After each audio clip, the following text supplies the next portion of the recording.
Reporte 100.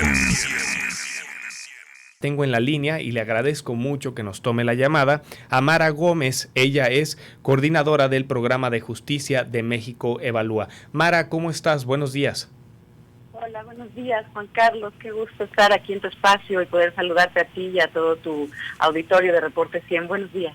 Buenos días, Mara, y muchas gracias por tomar la llamada. Mara, ¿qué tan cierto es esto de que en comparación con un penal administrado por el Estado mexicano, los administrados por empresas privadas son muy costosos?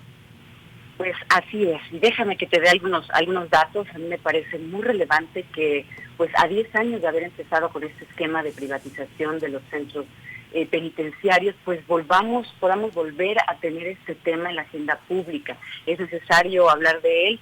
Te cuento un poco la historia, ¿no?, de estos penales. Pues resulta que allá por 2010, en su cuarto informe de gobierno, el entonces presidente de la República anunció la construcción de estos penales bajo el esquema de asociación pública-privada, que pues consistía básicamente en otorgarle a empresas privadas, sobre todo consorcios muy grandes, la construcción de penales.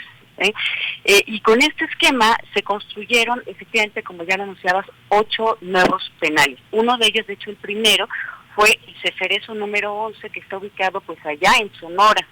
Este se construyó por la empresa ICA.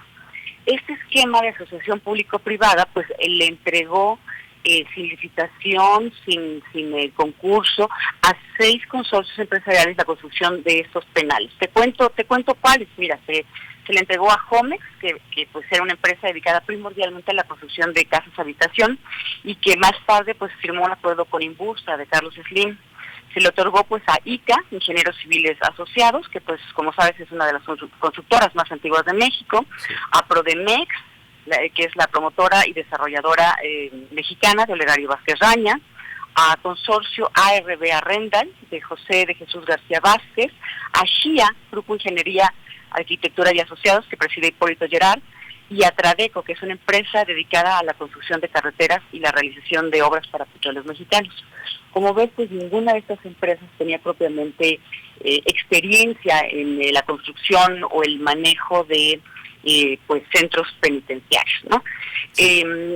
Pues lo que la asociación que se llevó a cabo, lo que le otorgó a estas empresas fue la construcción, la manutención, la operación de todos los centros penitenciarios, y las instituciones públicas se reservaron únicamente la seguridad de los penales, ¿no? O sea, es decir, la única función que tiene a su cargo en estos penales la Secretaría de Seguridad Pública es, digamos, el personal que se encarga de la seguridad al interior del penal.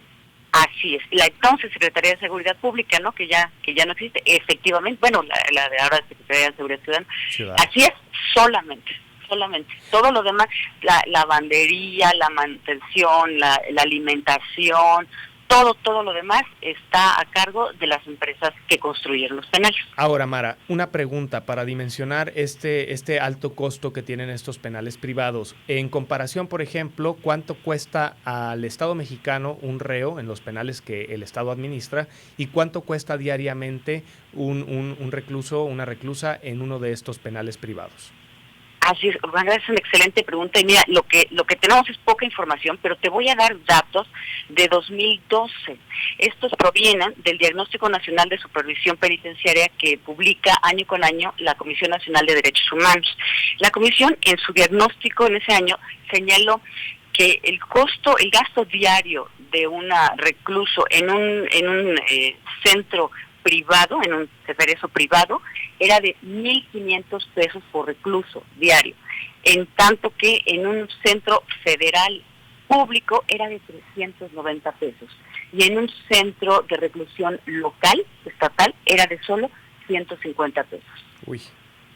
La diferencia es enorme. Pues parece un negocio bastante redondo, Mara. Bastante lucrativo. Y mira, no solo eso, fíjate que de acuerdo con los contratos que se celebraron en ese momento con estos grupos empresariales, se acordó que el pago que se haría digamos, por recluso, sería no por persona que esté recluida, sino por el total de espacios que se tienen en el penal.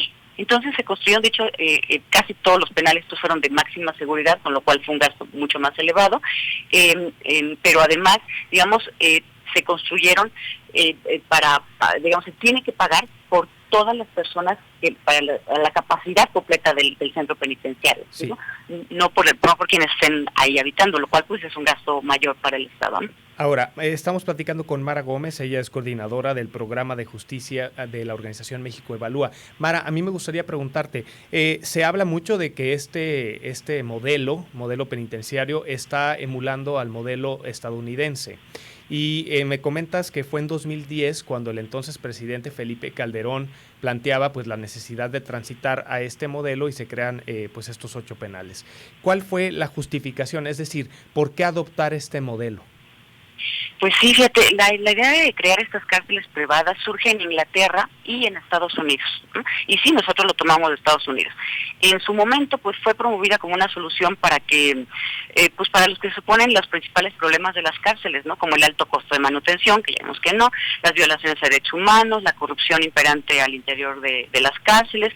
En México, en su momento, pues allá en los años de 2010, digamos, pues se argumentaron varias justificaciones, ¿no? Se dijo que el sector privado pues tenía más recursos para brindar mejores condiciones de vida a los reclusos, que podía contribuir a su reinserción, que así se liberaría de esa pesada carga económica a la entonces Secretaría de Seguridad Pública.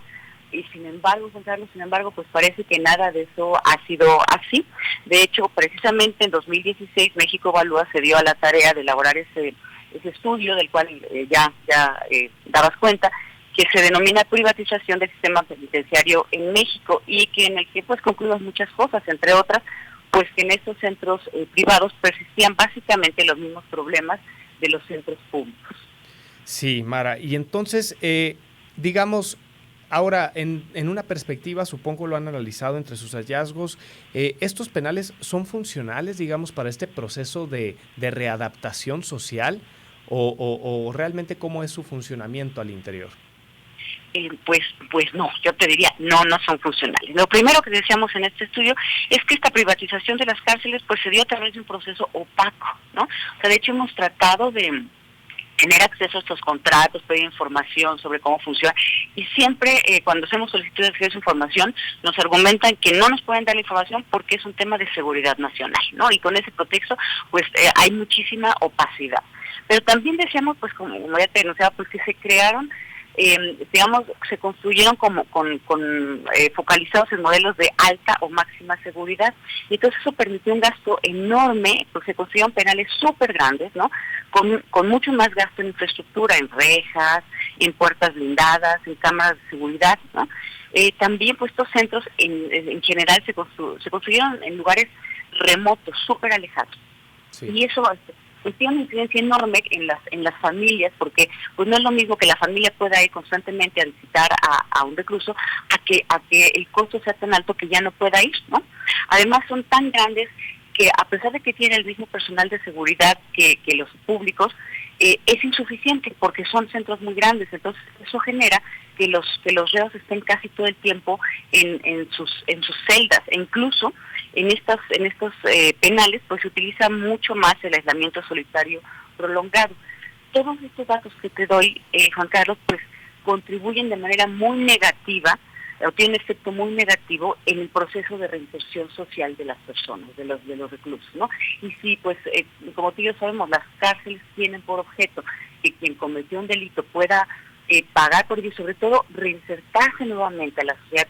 Claro. Pues estos penales no nos están ayudando, ¿no? Entonces, ni desde la perspectiva económica, en donde se planteaba en un principio que se reducirían los costos, ni desde la perspectiva de los derechos humanos, ni tampoco con el objetivo de reinserción social, están funcionando estos penales. Exactamente, así es. Pues nosotros creemos que tiene que volverse a discutir este tema, ¿verdad? Nos parece muy importante que otra vez hablamos de él. Sí, sí.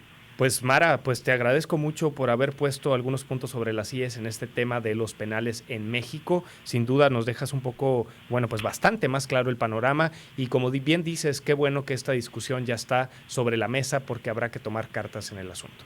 Así es. Muchas gracias, Juan Carlos. Me dio mucho gusto hablar esta mañana contigo y con tu auditorio. Gracias. Igualmente, Mara. Hasta luego. Reporte 100.